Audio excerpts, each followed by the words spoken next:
Hello and welcome to Precon Decon, the video series where I deconstruct the pre-constructed decks of Magic the Gathering's history.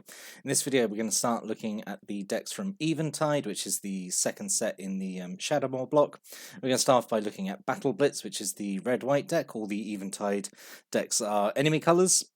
So let's dive in, let's start looking at it. So, 25 creatures, 6 instants, 4 enchantments, 1 artifact, 24 land, mana curve off to the side there.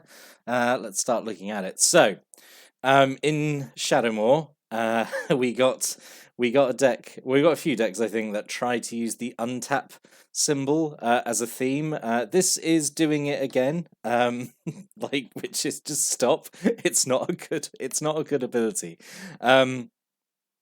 Although in this, like the new Eventide cards, I think are a little better with the untap ability, just because I think the abilities are honestly just better and better costed. So we're going to start off by looking at 3 Durgar Mine Captains, so 2 and a red-white hybrid mana. It's a 2/1 and is ability 1 colours and 1 red-white hybrid. Untap, attacking creatures get +1/+0 till end of turn. So I guess the the intended use is you attack with this and a bunch of other creatures. Then it's tapped because it's attacking, and then you use the ability to untap and give all your attacking creatures the boost, and then he's untapped, ready for like your next turn to block if needed. I suppose is the intended use. Excuse me. And then we have a Patrol Signaler, 2 mana for a 1/1, 1 colour and 1 white, untap, put a 1/1 white Kithkin Soldier creature token into play.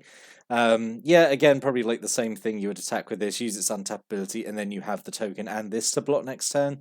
The problem is, like with these untap abilities, is you have to get things tapped first, which is awkward to set up, because it basically means most of the time you have to attack. There are a few other ways in the deck to get things tapped without attacking, but it does mean you're having to attack with like these quite small, quite fragile creatures. So you actually probably wouldn't get much use out of it, maybe because someone would just block this and be like, well, I don't want you making soldier tokens, so I'm just going to block it and kill it.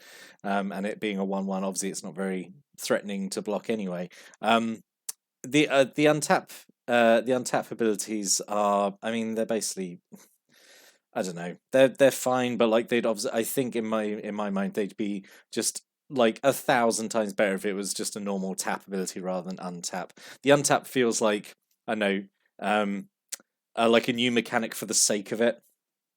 I don't feel like it's doing anything too different or too well. I don't know. I just don't like it. And I think it's going to crop up a few more times, in not only in this deck but in the other Eventide decks. Single safe hold sentry, 2 mana for a 2/2, has an untap ability where it can give itself +0/+2. It's super expensive though for the ability. Not a fan. And then one of the rares of the deck is Hate Flayer, which is 5 and 2 red for a 5/5. It has Wither, does damage to creatures in the form of -1/-1 counters, and it has an untap ability, 2 colors and 1 red. Untap, does damage each to its power to target creature or player. This is a good thing to have like the untap ability on, because like it's a big chunky creature. The untap ability is really good because it's just 5 damage to something. For 3 mana, so like you would say attack with this, use the untap ability to either do more damage to opponent or just kill something off, and then also you've got a 5/5 that's attacking and untapped, ready for next turn. And 5/5 with Wither is like really like that is such a horrible thing to try and like block or like just deal with, because whatever is going to get in the way is going to be eating 5 -1/-1 counters, and even like really big creatures are only gonna be able to do that maybe once or twice. Hate Flayer is a pretty solid rare, I think. And I think it's one of the rare cases where like this untap ability is actually pretty good. 2 Ballynock Trappers, 3 and a white for a 2/2, has tapped target creature, so you could actually, I suppose, use this if you wanted to set up your untap creatures. Whenever you play a white spell, you can untap Ballynock Trapper. I think this is pretty good as a kind of like a master decoy variant. Obviously, it's like a little bit more expensive. It's got a bit more power, but the ability doesn't require mana. So, and it's got that really useful trigger as well. So yeah, I think Ballynock Trapper is pretty good. Single Hatchet Bully, 4 mana for a 3/3, which is kind of like Hill Giant stats, which is okay. 2 and a red and tap, put a -1/-1 counter on a creature you control. Hatchet Bully does 2 damage to target creature or player. So that ability is expensive. Obviously, it's quite a big drawback. You know, it's 3 mana and you're weakening one of your things just to do shock. Not ideal in my opinion. I mean, I suppose this is kind of like a desperation thing. You would do it if you need to like sneak in an extra 2 damage. Yeah, I guess possibly. 2 Kithkin Spellduster, 5 mana for a 2/3 with flying, which is it's kind of expensive, honestly.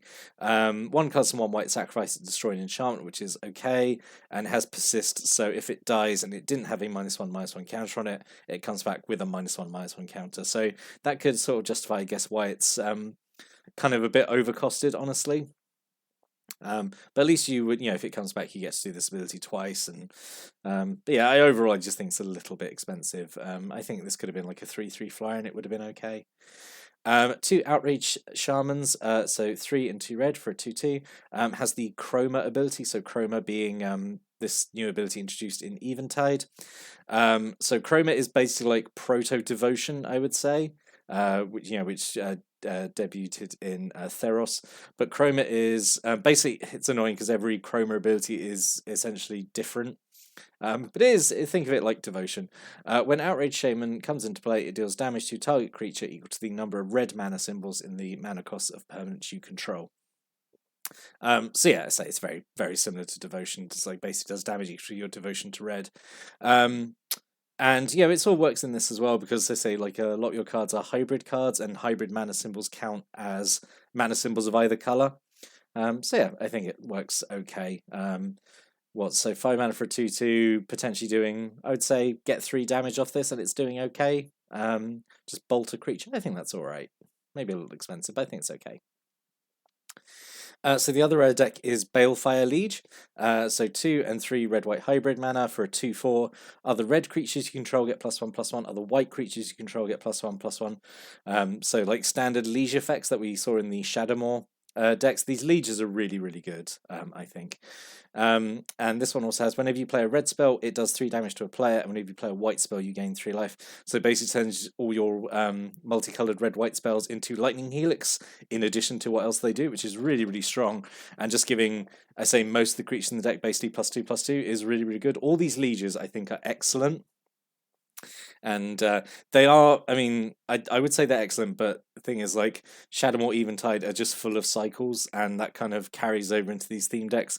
So that's why I kind of grouped these three together, because you're going to see variations of these 3 cards in pretty much the next 5 decks we're looking at. So there's pretty much always going to be a Liege who gives the 2 colors +1/+1, has effects. Belligerent Hatchling, so there's going to be a Hatchling in each of these. I quite like these Hatchlings. So 4 mana for a 6/6 with first strike. Comes into play with 4 -1/-1 counters on it. Whenever you play a red spell, you take a counter of it. Whenever you play a white spell, take a counter of it. So a red-white spell takes 2 counters of it. So yeah, it doesn't take too long, I think, to take all the counters off this thing, and then it's a 6/6 first strike, which is like pretty hard to deal with, honestly. Yeah, and it's and especially for like investment of only 4 mana, I think that's, well, I suppose 4 mana plus the mana, the spells you're casting to get the counters off it. Yeah, all these hatchlings, again, as they'll show up in pretty much every deck, they're all pretty good, I think. And then 2 Battlegate Mimic, 1 color and a hybrid mana for a 2/1. Whenever you play a spell that's both red and white, it becomes a 4/2 first strike to end of turn. So these are instead of kind of like the duos like that we had in Shadowmoor, like if you played a red spell, they got this, and if you play a spell of the other color, they get they get a keyword ability or something. So these mimics are kind of like these enemy colors in Eventide, and I think they're kind of in place of those. But yeah, again, these are all the mimics are basically okay. Turning into a 4/2 first strike again is really obviously hard to deal with. It's very difficult to block and survive. Or it obviously becomes like a pretty good defender as well. So yeah, all these mimics are again like pretty good. And then 2 Ballynock Cohort, 2 cards and a white for a 2/2 with first strike, gets +1/+1 on so you control another white creature. Perfectly good, solid creature. I really like Ballynock Cohort, just being a 3/3 first strike for 3 is pretty good. Two Durgar Assailants, one hybrid mana for a 1/1. You can sacrifice it so it does 1 damage to an attacking or blocking creature, which is fine, I suppose. I mean, I'd prefer if it was just kind of like a tap ability, like made it like crossbow infantry, but it's fine, I guess. And then 3 Hearthfire Hobgoblin. This is like the 3 hybrid mana, like uncommon creature that pretty much every color combination had. So 3 mana for a 2/2 double strike, which is pretty good. I think. Yeah, double strike being obviously a very powerful keyword. So yeah, pretty good card. Again, with the Balefire Legiat, this just gets really tough to deal with. Then we have some burn options. So 2 Puncture Bolt, 1 colours and 1 red instant, does 1 damage to target creature, and then you put a -1/-1 counter on that creature so it can kill X2s and permanently weaken stuff it doesn't kill. I think it's fine.